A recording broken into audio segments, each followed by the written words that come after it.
জন্ম থেকেই দুই পায়ে দাঁড়াতে পারে না জীবন, এক হাতেও তেমন শক্তি পায় না, সব সময় চলাচল করতে হয় হামাগুড়ি দিয়ে। 7 বছরে ও চলাফেরা পার পা উঠতি মেলা কিছু করিয়ে ঢাকা 4-5 বার নিচে সিআইবি হসপিটালে মেলা কষ্ট করতে এখন 7 বছরে 3 একটু বসা ছিল, তার পাশে দেখেন একটু কোনো রকম চলাফেরা করে পারে। তবুও সমাজ ও পরিবারের বোঝা হতে চায় না জীবন। তার স্বপ্ন একটি সরকারি চাকরি করার। সেই স্বপ্ন বুকে ধারণ করে জীবন যুদ্ধ চালিয়ে যাচ্ছে ষষ্ঠ শ্রেণীতে পড়ুয়া শারীরিক প্রতিবন্ধী শিক্ষার্থী জীবন মণ্ডল। আমি এত কষ্ট করে এত লেখাপড়া করতে যে আমি বড় হয়ে চাকরি করব।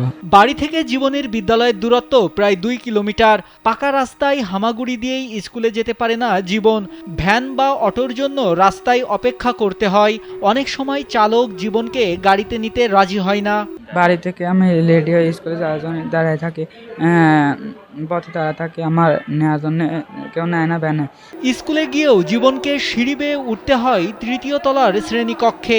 তবুও জীবন যুদ্ধে হার মানতে রাজি নয় জীবন মণ্ডল। আমরা প্রত্যেকদিন 3 তলা অতিক্রম করে আমরা ক্লাসে ঢুকি, কিন্তু দুঃখের বশে আমরা সহজেই উঠতে পারি, কিন্তু তার উঠতে অনেক কষ্ট হয়। জীবনের মা নেই, দাদি তার দেখাশোনা করে। জীবনের পড়ালেখার জন্য অনেক কষ্ট করে দাদি। প্যান পরা দেওয়া লাগে, পানি লাওয়ার পানি উঠে দেওয়া লাগে, পায়খানা গেলি পরে পায়খানার পানি দিয়ে আসা লাগে, হাতখান ভালো করে ধুতে পারে না, সেই কষ্ট হয়, জবর কষ্ট করে এম্বা করে এখন কোনো রকম একটু চলবা পারে আর কি। জীবন মণ্ডল রাজবাড়ী জেলার পাংশা উপজেলার হাবাসপুর ইউনিয়নের হাবাসপুর গ্রামের রাজমিস্ত্রি জুয়েল মণ্ডলের ছেলে। জীবনের দাদা ঘোড়ার গাড়ি চালায়। অনেক কষ্টে চলে জীবনদের সংসার। আমরাও একটা ঘোড়া গাড়ি আছে বই, ওর আব্বা রাজমিস্ত্রি কাজ করে। আমার সংসার চলে না, খুব কষ্টে আমরা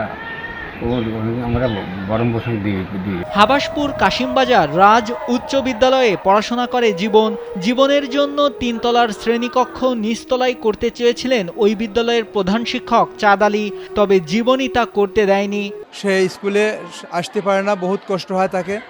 আবার স্কুলে যেতেও পারে, স্কুল থেকে যেতেও তার বহুত কষ্ট হয়।